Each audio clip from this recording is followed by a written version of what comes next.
Every power sports activity has to have the biggest, the baddest, the most powerful, the fastest vehicle. Our sport, snowmobiling, is no different. On this week's test ride segment, we're going to talk about the literally incomparable 177 horsepower Arctic Cat ZR 9000 Turbo. If you're one of those individuals who must have the fastest, the most powerful, and the most exclusive sled when you roll into Larry's Burger Pit, the Arctic Cat Turbo is likely high on your list of preferred rides.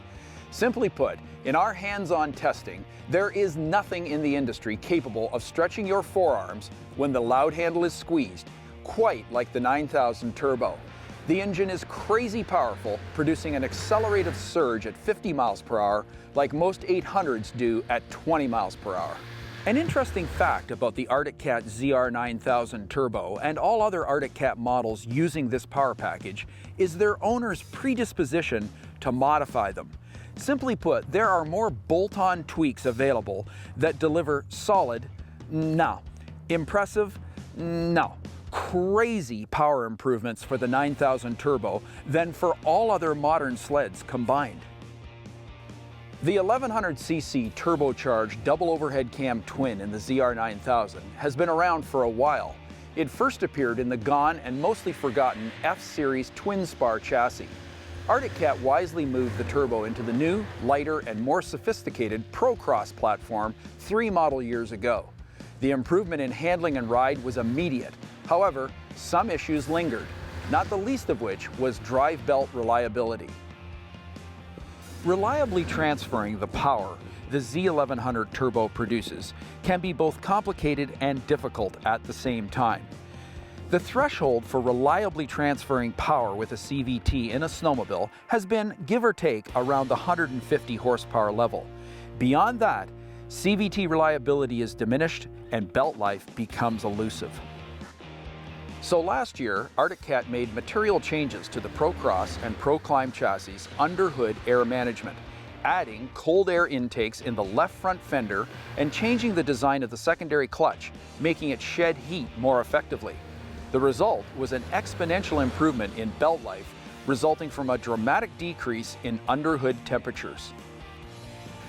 For 2015, Arctic Cat went even further with a brand new multi-vented left front fender package, which ensures that underhood temperatures not exceed 160 Fahrenheit, the magic temperature for belt durability. We have found this package to be so effective, it's like Arctic Cat mounted an air conditioner under the hood.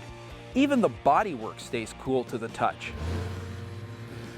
Beyond all the talk about industry-leading power, there's more at play in the 2015 ZR 9000. The Procross chassis has been getting better every year since its inception in 2012. This year, a new softer shock valve package for the innovative slide action skid makes a dramatic improvement in overall ride quality. Arctic's slide action front arm has always delivered superb response in jigglers. It now produces a vastly more supple and compliant ride in medium and large bumps.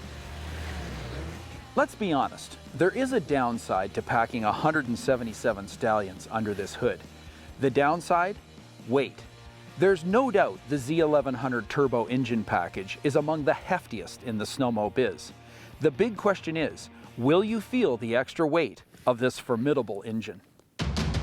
The answer? Yes and no. For sure, the ZR 9000 is not happy being thrown around in ditches. Its heavy front end makes the sled a handful when terrain is rough. Ride quality is actually very good in big bumps. However, the inertia of this much weight becomes fatiguing when ditch banging. Can it be ridden in ditches? Sure.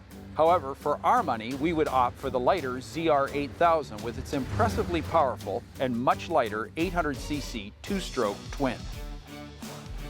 And no, you won't feel the extra weight of the ZR 9000 on groomed trails and lakes. In fact, one of our test riders commented that when the ZR 9000 feels a bit heavy in the front end, you just wick the throttle up and it will literally loft the skis over trail garbage. There's a split personality thing going on with the ZR Turbo. Here's what we mean. Inasmuch as the power here is mostly incomparable, You can actually ride this sled all day on trails and never come face to face with the beast lurking under the hood. In fact, I let my wife try a turbo and she was pleasantly impressed with its linear, predictable power delivery and even throttle response. However, one must use this throttle judiciously, because if you don't and you're not prepared, things can go sideways very quickly. Essentially, here is what the ZR9000 is all about: excess. Trust me, there is more than enough power here to keep any throttle jockey giggling. And if the need should arise for more power, simply whip out your Visa card and buy a boost controller, which can capably increase the output of the ZR9000 well past 200 horsepower.